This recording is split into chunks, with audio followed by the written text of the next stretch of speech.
Hello বন্ধুরা, তোমরা সবাই কেমন আছো? আশা করি সবাই খুব ভালো আছো আর আমিও ভালো আছি। তাই তো চলে এলাম আবারও একটা নতুন ভিডিও নিয়ে। আজ রান্না করেছি আমি গন্ধরাজ কাতলা। ট্রাস্ট মি, কাতলা মাছটা যদি একবার খাও তাহলে প্রেম পড়ে যাবে। যারা খেতে পছন্দও করে না তারাও বলবে আর একবার খাবো। তা বানানোটা দেখে নাও। কাতলা মাছটাকে ভালো করে ধুয়ে নিয়েছি আগে। ধুয়ে নিয়ে এই গন্ধরাজ লেবুর ওপরের অংশটা, শুধু ওপরের সবুজ অংশটা আমি ঘষে নিয়েছি। আর সাদা অংশটা দেওয়ার কোনো দরকার নেই, সাদাটা দিলে কিন্তু তেতো হয়ে যাবে, সেই জন্য সবুজ অংশটাই দিতে হবে। দিয়ে তারপরে একটু নুন দিয়ে আর সামান্য একটু হলুদ দিতেও পারো, নাও দিতে পারো। আর তারপরে একটু লেবুর রস দিয়ে মাখিয়ে রেখে ম্যারিনেট করে রেখে দিতে হবে কিছুক্ষণের জন্য। কিছুক্ষণ ম্যারিনেট হয়ে গেলে তারপরে প্রিপারেশানটা পুরো করতে হবে। আমার কথা যদি একবার শোনো তাহলে বলবো কাতলা মাছটা রেসিপিটা করে একবার দেখো, দারুণ হয় খেতে, সত্যি খুব সুন্দর হয়, সেই জন্য তোমাদের বলছি। তারপরে তেল গরম করে ভালো করে মাছগুলোকে ভেজে নিতে হবে। আমার যেহেতু অনেকগুলো মাছ ছিল সেটা দুবারে আমি ভেজেছি। তারপরে একে একে মশলার জন্য আমি কাঁচা লঙ্কা নিয়ে নিয়েছি, রসুন নিয়ে নিয়েছি, পেঁয়াজ নিয়েছি, আদা নিয়ে নিলাম।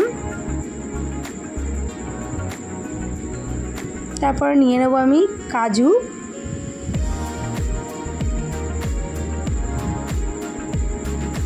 চালমগজ, আর নিয়ে নেব একটু পোস্ত। নিয়ে ভালো করে মিক্সিতে পেস্ট করে নিয়েছি। এবার ভেজে রাখা যে তেলটা ছিল সেই তেলটা ভালো করে গরম করে তার মধ্যে আমি পেস্টটা দিয়ে দিলাম। পেস্টটা দিয়ে একটু নাড়িয়ে চাড়িয়ে ভালো করে কষিয়ে নিতে হবে। আমি দেখো ভালো করে নাড়িয়ে চাড়িয়ে কষিয়ে নেব কিছুক্ষণ।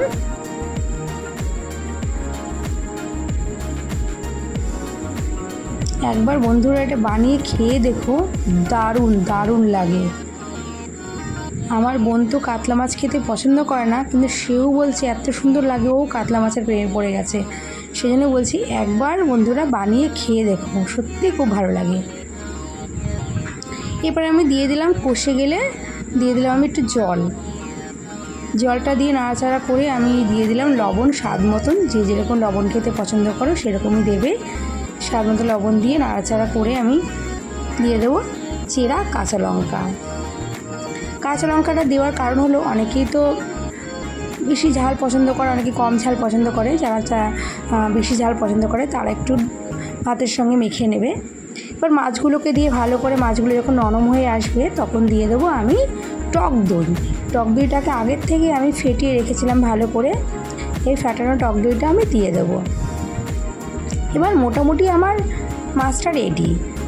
দেখো এবার নামানোর আগে আমি দিয়ে দেবো হাফ গন্ধরাজ লেবু। যেহেতু গন্ধরাজ কাতলা হচ্ছে সেজন্য গন্ধরাজ লেবুটা কিন্তু মাস্ট। তারপরে দিয়ে দেবো আমি গন্ধরাজ লেবু পাতা, কারণ গন্ধরাজ লেবুর যদি গন্ধটাই না আসে তাহলে তো খেতে ভালো লাগবে না, সেজন্য পাতাটা অবশ্যই করে দেবে। আর নামিয়ে নেওয়ার পরে দিয়ে দেবে গন্ধরাজ লেবু, যেটা পাতলা পাতলা করে কেটে দিয়ে দেবে, তাহলেই দেখবে একদম রেডি তোমাদের গন্ধরাজ লেবু। আজকে রেসিপি এখানে।